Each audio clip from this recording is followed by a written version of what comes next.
Hello दोस्तों, मैं आपका दोस्त मुकेश शर्मा क्लासेस में आपका स्वागत है। आज हमारा जो टॉपिक है उसका नाम है how to choose multi value stock. Multi value stock का मतलब ये है सीधा सा कि हम जब किसी ऐसे शेयर में इन्वेस्ट करें तो हम उस शेयर से ये एक्सपेक्ट कर सकें कि हमारा पैसा 1 साल 2 साल 3 साल के अंदर 2 गुना 3 गुना 4 गुना 5 गुना तक हो जाए। उसको हम मल्टीवैल्यू स्टॉक बोलते हैं। तो मल्टीवैल्यू स्टॉक कौन से होते हैं? मल्टीवैल्यू स्टॉक को आप सबसे पहले तो ये चीज़ समझें कि शेयर्स जो कंपनीज के वो 3 तरह की कैटेगरीज होती है। Large cap company, small cap company और मीडियम लार्ज कंपनी। तो लार्ज कैप कंपनी ऑलरेडी बहुत बड़ी लार्ज कैप कंपनी हो चुकी होती है, तो वो आपको इतना रिटर्न नहीं देगी जितना आप मल्टीवैल्यू स्टॉक के अंतर्गत काउंट करते हैं। इस मीडियम लार्ज कंपनी का मतलब होता है कि वो लार्ज होना बाकी है, वो स्मॉल से मीडियम में आ गई है बट लार्ज होना बाकी है। लार्ज कैप कंपनी को आप कह सकते हैं in the sense 1 lakh crore से ऊपर का जिनका मार्केट कैप हो। मिड लार्ज आप जिसको कह सकते हैं कि जिसका 50,000 करोड़ से ऊपर का जो कैप मार्केट कैप होता है वो हो। और स्मॉल में आप कह सकते हैं कि बिलो 10,000 या अबाउट 10,000 से ऊपर का जिसका मार्केट कैप हो और जिसके सामने पूरा मार्केट पड़ा हो कि हाँ मैं इस मार्केट में पूरे में एंटर कर सकता हूँ, उसको आप स्मॉल कैप कह सकते हैं। तो जिस कंपनी के सामने पूरा मार्केट पड़ा हो तो उसको ग्रोथ दिखती है कि मैं पूरे मार्केट में जब कवर करूँगी, मैं लार्ज कैप करूँगी, लार्ज कैप के अंतर्गत जाऊँगी तो मेरे को कितना वहाँ पे ग्रोथ करनी है, किस लेवल तक ग्रोथ करनी है। तो जब उसकी शेयर की कीमत जब आप स्मॉल कैप में देखेंगे जिस टाइम पे वो कंपनी होती है वहाँ पे 100 रुपये, तो जब वो लार्ज कैप होगी तो आपको ये देखने को मिलेगा कि वो उस कंपनी का शेयर 1,000, 1,500, 2,000 तक जाता है। तो जब 100 रुपये का शेयर 10,000 रुपये पे, मतलब 100 रुपये का शेयर 1,000 रुपये पे जा रहा है तो 10 गुना आपको प्रॉफिट दे रहा है। तो मतलब जब आपने 100 रुपये लगाए तो आपको कितना रुपये मिला? 1,000 रुपये।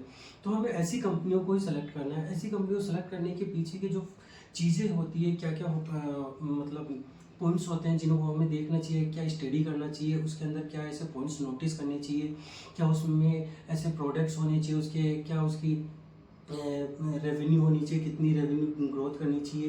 तो उन सभी पॉइंट्स के बारे में आज हम डिस्कस करेंगे ताकि हम जब भी किसी कंपनी में इन्वेस्ट करें तो उससे पहले ये देखें कि हाँ इस कंपनी में ये सारी चीज़ें फुलफिल हो रही है नहीं हो रही है। अगर ये सारी चीज़ें फुलफिल हो रही है तो हम डेफिनेटली उस कंपनी में इन्वेस्ट कर सकते हैं और उस कंपनी में इन्वेस्ट करके हम ऐसे मल्टीवैल्यू स्टॉक्स को भी चूज़ कर सकते हैं और अपना पैसा 3 गुना 4 गुना 5 गुना कर सकते हैं। ऐसी बहुत सी कंपनी हुई है, मैं आपको अभी कुछ देर बाद हम उस पर डिस्कस भी करेंगे। ऐसी कंपनियाँ भी दिखाऊंगा जिनकी कंपनी को शेयरों ने बहुत बम्पर मतलब इन्वेस्टर्स होते हैं उनको अच्छा खासा पैसा बना कर दिया है। कुछ ऐसी भी कंपनियां हैं जिन्होंने लोगों का पैसा डुबाया भी है। तो उन सभी के बारे में हम डिस्कस करेंगे कि कौन सी कंपनी को हमें चूज़ नहीं करना है, कौन सी कंपनी को चूज़ करना है। इन दोनों में हमें फ़र्क देखना है कि ऐसे कौन से हमने रूल्स हैं जिन रूल्स को हमें देखना है, जिन रूल्स के बारे में हमें पढ़ना है। ऐसे कौन से सेलेक्टेड पॉइंट्स हैं जिनके बारे में जब भी हम इन्वेस्ट करें तो ये पॉइंट्स हमारे फुलफिल होने चाहिए, उसके बाद ही हम उस शेयर में एंटर करें और वहाँ पे निवेश करें। तो आइए हम सीधा चलते हैं स्क्रीन के ऊपर और स्क्रीन के ऊपर हम चल के और आज स्टडी करते हैं कि how to choose multibagger stock. How to choose multibagger stock. सबसे पहले आपको जो देखना है किसी भी शेयर्स को, सबसे पहले ये देखना है कि आर प्रमोटर सेलिंग और बाइंग शेयर्स। मतलब जो भी कंपनी के प्रमोटर्स होते हैं, मतलब ये आप कह सकते हैं कि जो कंपनी को जो फाउंडर होता है, फाउंडर जल्दी से अपने शेयर्स को बेचता नहीं है।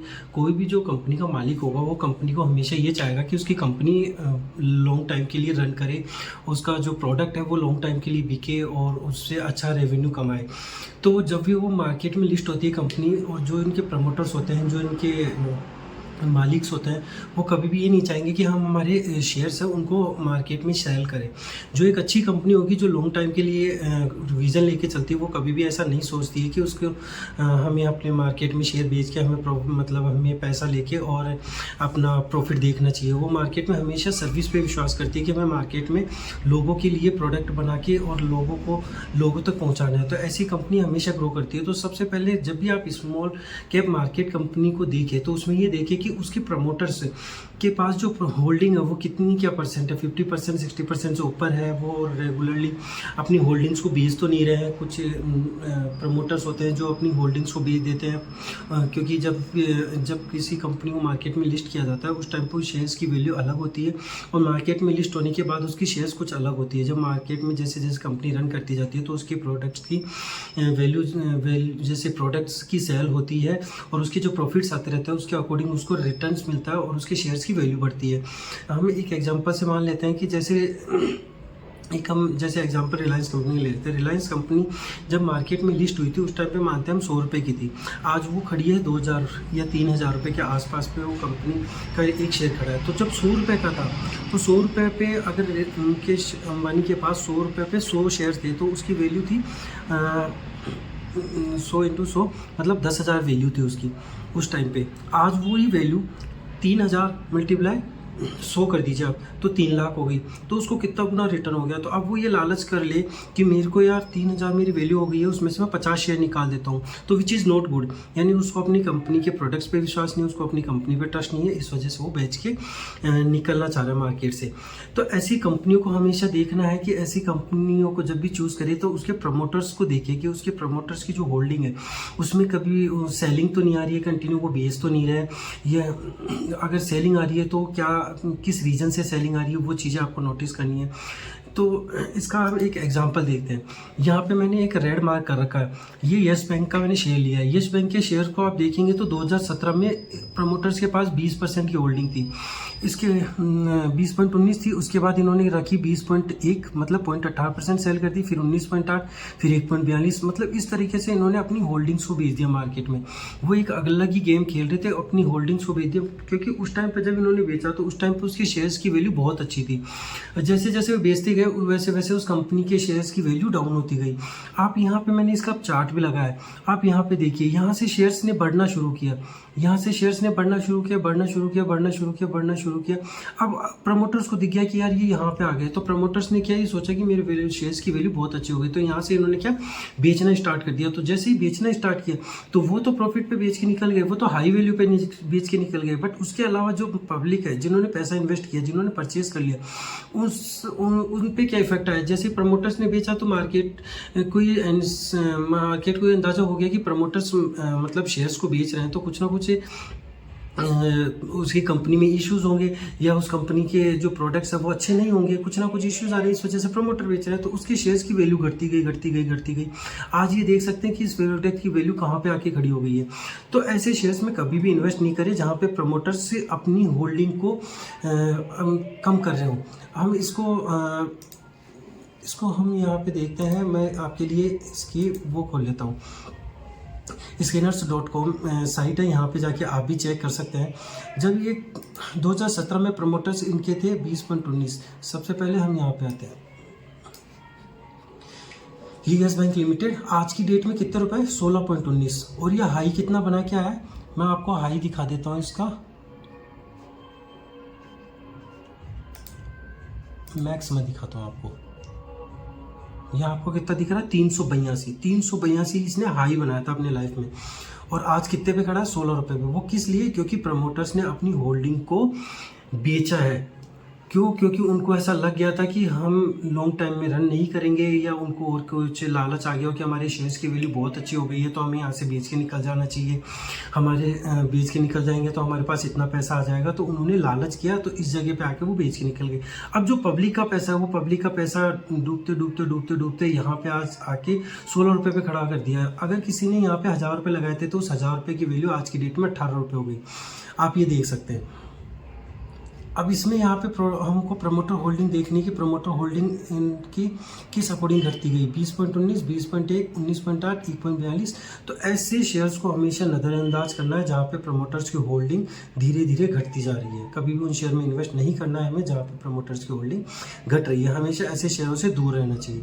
अब मैं आपके इसके विपरीत लेके जाता हूँ। अगर प्रमोटर से अपनी होल्डिंग को इंक्रीज़ करें तो जहाँ पे अगर किसी कंपनी के मालिकों को ऐसा विश्वास होता है कि मेरे प्रोडक्ट में दम है और मैं मार्केट में और अच्छा ग्रोथ कर सकता हूं, तो वो क्या करेंगे, मार्केट में जो इनके शेयर्स अलॉट हो रखे हैं वो उन शेयर को वापस परचेज करने की कोशिश करेंगे, ताकि उनको अपने शेयर्स पे विश्वास है, इसलिए वो वापस से उन शेयरों को मार्केट से वापस रीपरचेज कर लेते हैं। रीपरचेज से क्या होता है कि उनकी शेयर्स की वैल्यू और बूस्ट होती है। तो हम नेक्स्ट एग्जाम्पल पे चलते हैं। मैं एक ऐसी कंपनी का शेयर दिखाता हूँ आपको जहाँ पे प्रमोटर्स ने सेम ऐसा ही किया है। हम लेते हैं अंबुजा सीमेंट का। आज की डेट में ये शेयर्स की वैल्यू है 500, और आप ये देख सकते हैं कि इसने हाई कितना बनाया था, 707 रुपये। 707 रुपये इसने हाई बनाया, और आज की डेट में इसका लो कितना है, 453। आज की डेट में 500 रुपये ही है। इस पर हम कभी और आगे फंडामेंटल एनालिसिस करेंगे, बट मैंने ओनली एक आपको प्रमोटर्स में बाइंग और सेलिंग का जो एक हमने एक क्राइटेरिया रखा है, उसके हिसाब से मैं इसको आपको डिफाइन कर रहा हूँ। तो 500 रुपये। अब यहाँ पे हम नीचे आते हैं, और ये मैं इसका मैक्स चार्ट भी खोल लेता हूँ, बट उसको चार्ट को दिखाने से पहले मैं आपको इसकी प्रमोटर होल्डिंग को दिखाना चाहता हूँ। आप ये देखिए कि प्रमोटर होल्डिंग 2022 में ईयरली पे 2017 में इनके पास 63% की होल्डिंग थी। ये 63.62 थी, फिर 63.55, 63.45, धीरे धीरे धीरे धीरे 63.19, 63 यहाँ पे देखिए आप 63.19 इनके पास होल्डिंग थी। फिर इन्होंने क्या किया, मार्च 23 में इस होल्डिंग को बढ़ा दिया 3.3% से। फिर आप यहाँ पे देखिए 63.22 से इन्होंने होल्डिंग कितनी बढ़ाई, 66.74। फिर यहाँ पे देखिए 67.57, मतलब जहाँ पे 63 थी वहाँ 67% ये होल्डिंग को बढ़ा कर ले गए, क्योंकि इनको विश्वास है अपने प्रोडक्ट के ऊपर कि जो मेरा प्रोडक्ट है वो मार्केट में बहुत अच्छा प्रोडक्ट है जिसकी डिमांड बहुत अच्छी है, तो हम अपने शेयर्स को ही वापस क्यों ना मार्केट से परचेज कर ले। क्योंकि जब इनके पास से प्रॉफिट के रूप में पैसा आता है, तो प्रॉफिट से वो क्या करते हैं कि मार्केट में जो उनके शेयर्स हैं उनको वापस से रिपर्चेज कर लेते हैं, तो जिससे इनके शेयर्स की वैल्यू बढ़ जाती है। तो आप यहाँ पे अंदाज़ा लगा सकते हैं कि कोई कंपनी अपने शेयर्स को वापस परचेज कर रही है क्योंकि उनको अपने प्रोडक्ट पर विश्वास है, तो डेफिनेटली ऐसे शेयर्स हमेशा बढ़ते हैं।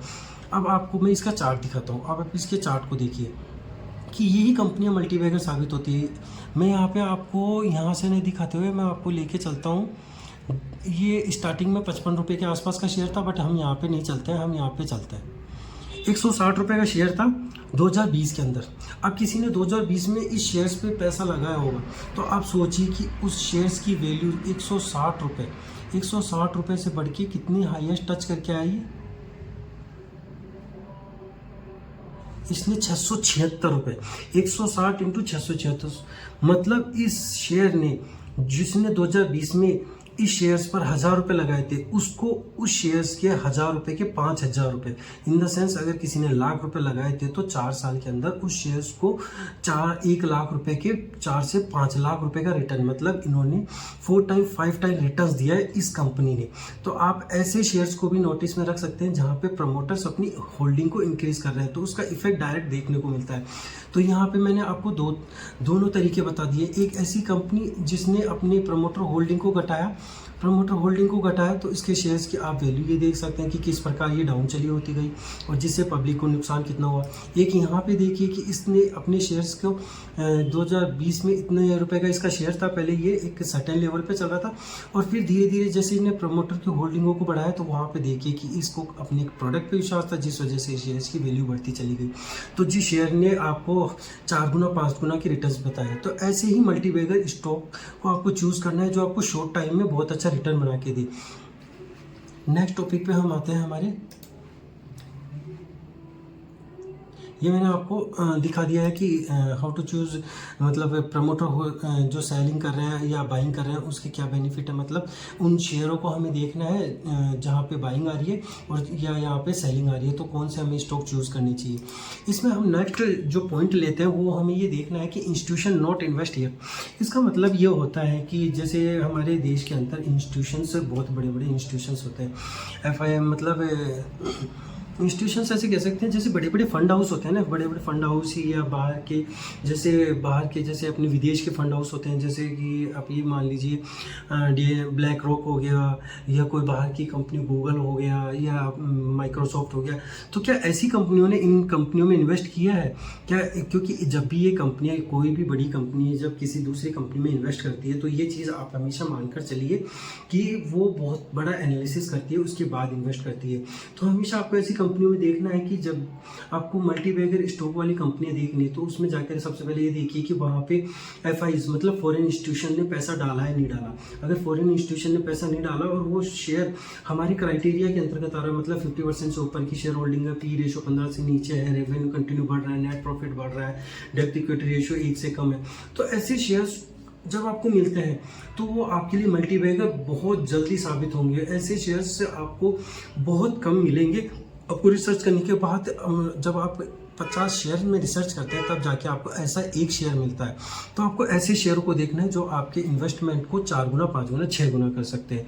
तो आपको ऐसे शेयर्स देखने हैं कि वहाँ पे उस शेयर्स में फॉरेन इंस्टीट्यूशन या हमारे जो इंडिया के इंस्टीट्यूशन एसबीआई हो गया, आईसीआई बैंक हो गया, एचडीएफसी बैंक हो गया, एलआईसी हो गया, इन्होंने किसी कंपनी में पैसा इन्वेस्ट कर रखा है, नहीं कर रखा है, अगर कर रखा है तो किस कंपनी में कर रखा है, नहीं कर रखा तो ऐसी कौन सी कंपनी है जिनमें इन कंपनियों का इन्वेस्टमेंट नहीं आया, फंड हाउस का इन्वेस्टमेंट नहीं है, क्योंकि फंड हाउस कभी भी 50-100 करोड़ इन्वेस्ट नहीं करते, ये हमेशा 1000 करोड़ 2000 करोड़ इतना मोटा इन्वेस्टमेंट करते हैं कि जिससे उसके शेयर्स में ऑटोमेटिक बढ़त आ जाती है। क्योंकि स्मॉल कैप कंपनी के अंदर जब भी एक बड़ा इंस्टीट्यूशन एंटर करता है तो हमेशा बहुत मोटा पैसा लेके एंटर करता है, तो उसके शेयर्स में बढ़ोतरी निश्चित है। ये मान के चलिए, कभी भी ऐसा नहीं हो सकता है कि इंस्टीट्यूशन उसमें पैसा लेके जा रहा हो और वहाँ पे बढ़ोतरी नहीं हो। लार्ज कैप कंपनी हमेशा बहुत बड़ी होती है, क्योंकि वहाँ पे मार्केट कैप 1 लाख 1.5 लाख करोड़ का होता है। अगर वहाँ पे आप 1000 करोड़ इन्वेस्ट भी कर देते हैं तो उसके शेयर्स में फर्क नहीं पड़ेगा। अगर वही कंपनी अगर 3000-4000 करोड़ की है, 3000-4000 मार्केट वैल्यू उसकी करोड़ की वैल्यू है, और वहाँ पे अगर एक फॉरेन इंस्टीट्यूशन 500 करोड़ रुपए ले जाता है, इन्वेस्ट कर देता है, तो वहाँ पे उसके शेयर्स में आप बढ़ोतरी एक अलग लेवल पे देखते हैं। इसका मैं एक आपको लाइव एग्जांपल भी आगे दिखाऊंगा जो मेरा पर्सनली रिसर्च किया हुआ है। तो आपको हमेशा ऐसा देखना है कि फॉरेन इंस्टीट्यूशन ने पैसा उस शेयर्स में डाला है नहीं डाला है, तो हमेशा ऐसे कंपनियों को आपको टारगेट करना है। तीसरे पॉइंट पर हम आते हैं। तीसरा है हमारा कंपनी हैज़ ए नीश। मतलब नीश का मतलब होता है कंपनी का एक खुद का एक ऐसा प्रोडक्ट होना चाहिए जिसके ऊपर कंपनी काम कर रही हो, रेगुलरली काम कर रही हो। मैं एक इसका छोटा सा एग्जांपल आपको बताता हूँ। जैसे कि कोई कंपनी है, उसका एक प्रोडक्ट है, तो उस प्रोडक्ट पे डेडिकेटेड होनी चाहिए। ये नहीं है कि वो सब प्रोडक्ट पे चली गई हो। जैसे मैं इसका एग्जांपल लेता हूँ महिंद्रा एंड महिंद्रा। महिंद्रा क्या करता है, महिंद्रा ने हमेशा शुरू से फोकस किया गाड़ियों के ऊपर, ट्रैक्टर के ऊपर, तो हमेशा उसने उसी पर ही काम किया है। अब आज की डेट में आप देख रहे होंगे कि मैं अगर 2024-25 में बात करूँ तो महिंद्रा ने ऐसी ऐसी गाड़ियाँ लॉन्च करी है जिसने मार्केट में अपना कॉम्पिटिशन खत्म कर दिया। जैसे आप इसमें देख सकते हैं कि मार्केट में भी हाल फिलहाल में थार चल रही है, उनकी XUV 700 चल रही है, स्कॉर्पियो चल रही है, ऐसी ऐसी गाड़ियाँ। और उसके अलावा इन्होंने बहुत अच्छा इन गाड़ियों पे अपना वर्क भी किया है। क्यों? क्योंकि उनका एक ही निश्चय कि हमें उस गाड़ी के सेगमेंट के ऊपर काम करना है, उस गाड़ी को ऐसा मार्केट में मतलब डिफाइन करना है या मार्केट में उतारना है कि लोग देखते ही पागल हो जाए। तो आज महिंद्रा की गाड़ियों को लेने के लिए आपको साल भर की वेटिंग करनी पड़ती है। तो कंपनी का खुद का नीश मतलब एक ऐसा प्रोडक्ट होना चाहिए जिसके ऊपर कंपनी फोकस्ड हो और उसको ऐसा हो कि हाँ मैं इस प्रोडक्ट को एक अलग लेवल पे लेके जाऊंगा। तो हमेशा ऐसी कंपनियों को देखिए, उन कंपनियों में देखिए कि उसका प्रोडक्ट क्या मार्केट में ऐसा है कि वो मार्केट में ग्रोथ कर सकता है लॉन्ग टाइम के लिए, क्या मार्केट में उसकी डिमांड है। तो हमेशा ऐसी कंपनियों को आपको ढूंढ के रखना है, ऐसी कंपनियों को देखना है। तो मैंने यहाँ पे आप महिंद्रा रख सकते हैं। उसके अलावा और भी बहुत सारी कंपनियां हैं, आप उन कंपनियों को भी देख सकते हैं। तीसरा, उसके बाद हम चौथा पॉइंट आते हैं। चौथा पॉइंट ये है कि company has recurring revenue model and regular income. Recurring revenue का मतलब होता है कि जिससे हमारे पास रेगुलर इनकम है। अब मैं इसका एक छोटा सा एग्जांपल बताता हूँ। जैसे कि मेरे पास एयरटेल की सिम है, तो एयरटेल की सिम में क्या होता है, या तो मेरे को महीने का रिचार्ज कराना पड़ेगा या 3 महीने का या साल भर का। तो मोस्टली लोग महीने का या 3 महीने का रिचार्ज कराते हैं। तो 3 महीने बाद मेरे को दोबारा से रिचार्ज कराना पड़ेगा। अब वो चाहे सस्ता हो गया हो चाहे महंगा हो गया, मुझे रिचार्ज तो कराना पड़ेगा। ऐसा हो नहीं सकता कि मैं रिचार्ज नहीं कराऊँ। तो एयरटेल एक ऐसी कंपनी हो गई जिसके बाद हर 3 महीने के बाद मेरा जो रिचार्ज का पैसा है वो वापस उसके पास पहुंच जाएगा। तो उसके पास रेगुलर बेसिस पे कैश जनरेट हो रहा है, मतलब रेगुलर बेसिस पे उसके पास रेवेन्यू जा रहा है। उसको कुछ नहीं करना पड़ रहा है, बस उसको अपनी जो सर्विस है उस सर्विस को कंटिन्यूटी में रखना है और कंटिन्यूटी में रखते हुए उसको अपनी सर्विस प्रोवाइड करवानी है। तो उस चीज़ का आदी तो मैं हो गया ना। अब मेरे को अगर किसी से बात करनी है तो मेरे को रिचार्ज कराना ही कराना पड़ेगा, मेरे को पेमेंट देना ही पड़ेगा एयरटेल को। तो आपको हमेशा ऐसी कंपनियां ढूंढनी है। तो आज की डेट में अगर मैं बात करूं, जैसे हॉटस्टार हो गया, हॉटस्टार पे अब आज की डेट में कई लोगों को मूवीज़ देखने का शौक है, पिक्चर्स देखने का शौक है, मैचेस देखने का शौक है, तो वो हॉटस्टार का सब्सक्रिप्शन ले लेते हैं। नेटफ्लिक्स पिक्चर्स का शौक है तो नेटफ्लिक्स का सब्सक्रिप्शन ले लेते हैं, रिचार्ज करवा लेते हैं। तो ऐसे में जिनको शौक है वो तो रेगुलर रिचार्ज कराएंगे और ये महीने 2 महीने के रिचार्ज होते हैं। तो अगर आपको मूवी देखनी है, अच्छी मूवी आएगी नेटफ्लिक्स से, अगर उसको परचेज कर लेता है उस मूवी को, तो आप वहीं जाके उस मूवी को देख सकते हैं। तो आपको रिचार्ज कराना पड़ेगा। तो हमेशा ऐसी कंपनियों को ढूंढना है, वहाँ पे ऐसी कंपनियों को देखना है क्या इसकी रिकरिंग रेवेन्यू आती है, क्या इसके पास ऐसा रेवेन्यू मॉडल है कि बार बार इसके पास कैश जनरेट हो रहा हो। तो हमेशा ऐसी कंपनियों को पांचवा पॉइंट है हमारा, person are not like some products but demand is so high in the market. मतलब कुछ ऐसे प्रोडक्ट हैं मार्केट में जिनके ऊपर हम आज की डेट में ये सोचते हैं कि यार ये प्रोडक्ट सही नहीं है या ये प्रोडक्ट होना नहीं चाहिए मार्केट में। जैसे हम बात करते हैं लीकर की, सिगरेट की, तंबाकू मतलब तंबाकू वगैरह की। अब आप जब भी किसी शराबी को देखते हैं और वो शराब पीकर कहीं पड़ा रहता है या गिर जाता है तो आप ये सोचते हैं कि यार ये लीकर होनी नहीं चाहिए साली, क्योंकि ऐसे लोगों को देख करके अजीब सी मतलब अजीब सा फील होता है। बट डिमांड आप देखिए मार्केट में फिर भी बहुत डिमांड है इस चीज़ की। लोग सुबह पहले भी सुबह जब मॉर्निंग होती है उस टाइम पे भी लीकर का यूज़ बहुत ज़्यादा करते हैं। आप इसके बाद सिगरेट देख सकते हैं कि किस अकॉर्डिंग मार्केट में डिमांड है, सिगरेट का कंजम्पशन किस अकॉर्डिंग है। लोग तंबाकू खाना नहीं छोड़ रहे हैं, चाहे तंबाकू के ऊपर ये लिखा हुआ आ रहा है कि तंबाकू खाने से कैंसर होता है, फिर भी लोग तंबाकू खाते हैं, सिगरेट पीते हैं और लीकर भी लेते हैं। तो आपको ऐसे प्रोडक्ट्स देखने हैं जिनकी डिमांड मार्केट में बहुत अधिक हो, चाहे वो प्रोडक्ट लाइक करें न करें लोग, क्योंकि हमें लोग लाइक कर रहे नहीं कर रहे हैं उस चीज़ को मैटर नहीं देना है। हमें ये देखना है कि उस चीज़ से उस कंपनी को कितना बेनिफिट हो रहा है। अगर कोई कंपनी लीकर बना रही है तो वो लीकर मार्केट में जा रही है तो उसकी डिमांड है तभी वो मार्केट में जा रही है। तो उस डिमांड के अकॉर्डिंग आप देखिए कि उस कंपनी को प्रॉफिट कितना हो रहा है, सिगरेट से कितना प्रॉफिट हो रहा है। एक कंपनी है आईटीसी सिगरेट के पीछे 80% उसका रेवेन्यू सिगरेट से आता है। ये देखिए आप, आईटीसी एक कंपनी है जिसका 80% रेवेन्यू सिगरेट से आता है। मैं आपको यहाँ पे दिखाता हूँ कि रेवेन्यू, यहाँ पे हम चलते हैं और मैं यहाँ पे आपको आईटीसी दिखाता हूँ।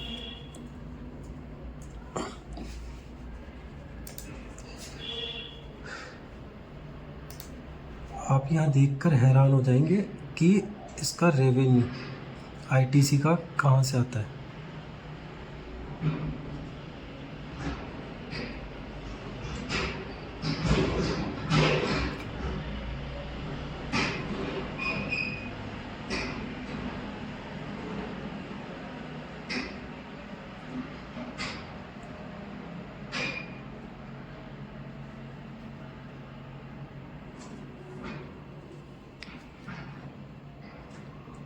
ये देखिए FMCG cigarette 42%, half a financial 25, 40 ये the company hold 80% market share in the organised domestic cigarette market. मतलब सिगरेट जो पूरे इंडिया में बिक रही है उसका 80% ही अकेली बेच रही है।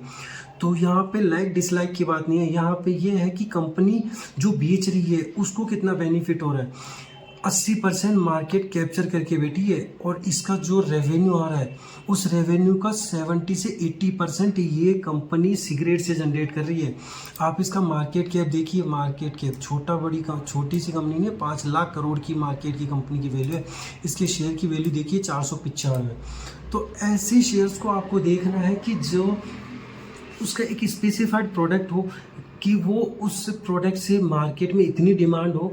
हम लाइक डिसलाइक की बात नहीं कर रहे हैं, हम बात कर रहे हैं कि उस प्रोडक्ट की डिमांड कितनी मार्केट में, क्या लोग डेली बेसिस पे यूज़ कर रहे हैं, क्या लोग उसको छोड़ना नहीं चाह रहे हैं। तो हमें ऐसे प्रोडक्टों को देखना है।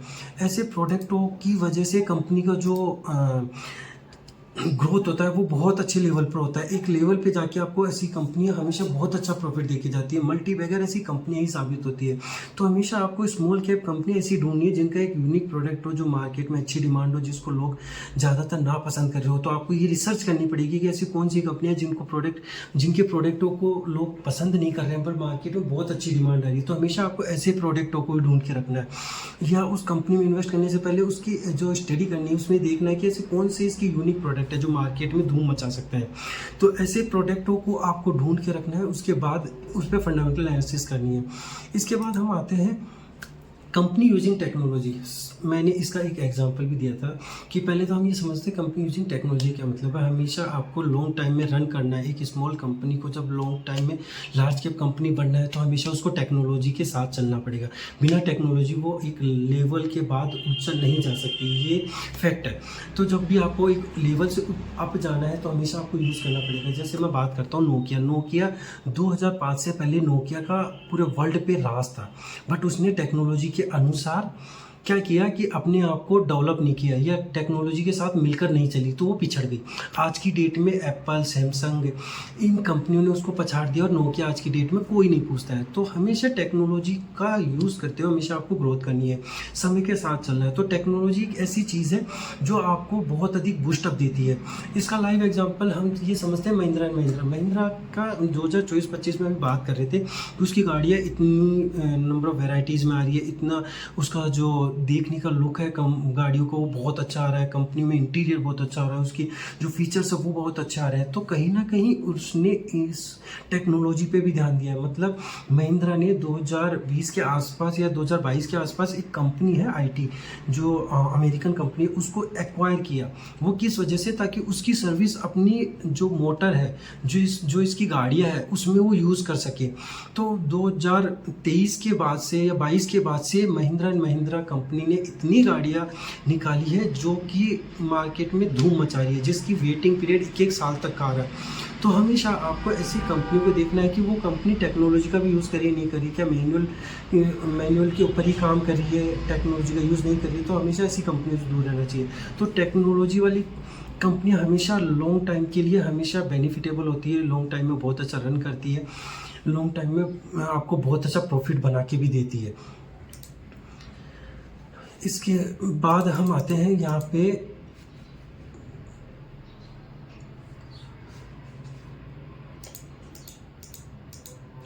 तो हमने आज ये जो 4-5 हमने जो पॉइंट देखे हैं, वो 5 हमारे जो पॉइंट निकल के आए हैं, 6 पॉइंट है। तो 6 पॉइंटों में हमने ये देखा कि जब भी आपको एक मल्टीबैगर स्टॉक को चूज़ करना है, तो मल्टीबैगर स्टॉक को चूज़ करने के लिए आपको जो पैरामीटर्स बताए गए हैं, वो पैरामीटर्स अगर आपके अकॉर्डिंग आपको किसी कंपनी के अंदर दिखते हैं, तो आप उस कंपनी से ये एक्सपेक्ट कर सकते हैं कि आपका जो इन्वेस्टमेंट है आने वाले टाइम पे बहुत अच्छा रिटर्न देके जाएगा। और आपको ऐसा नहीं कि ये सारे अगर आपको पैरामीटर मिल जाते हैं कि हाँ पैरामीटर है, उसके बाद आपको फंडामेंटल एनालिसिस तो करना ही है। बट ये पैरामीटर उस चीज़ के लिए है कि ये शेयर आने वाले टाइम पे कितना बड़ा हो सकता है। तो ये पैरामीटर हमेशा आपको ये बताएंगे कि ये कंपनी आने वाले टाइम के लिए मल्टीबैगर साबित हो सकती है। मतलब स्मॉल कैप कंपनी जो 2, 3, 4, 5 हज़ार करोड़ की कंपनियां होती है, अगर वो लॉन्ग टाइम के लिए जाएगी तो उसके लिए आपको हमेशा एक सपोर्ट चाहिए होता है, इन्वेस्टमेंट चाहिए होता है। फॉरेन इंस्टीट्यूशन जब तक इसमें पैसा नहीं डालेंगे तो वो बड़ी नहीं हो सकती है, क्योंकि उसको ब्रांचें खोलनी पड़ती है, प्रोडक्ट लॉन्च करने पड़ते हैं, टेक्नोलॉजी लानी पड़ती है, सबके लिए पैसा चाहिए होता है।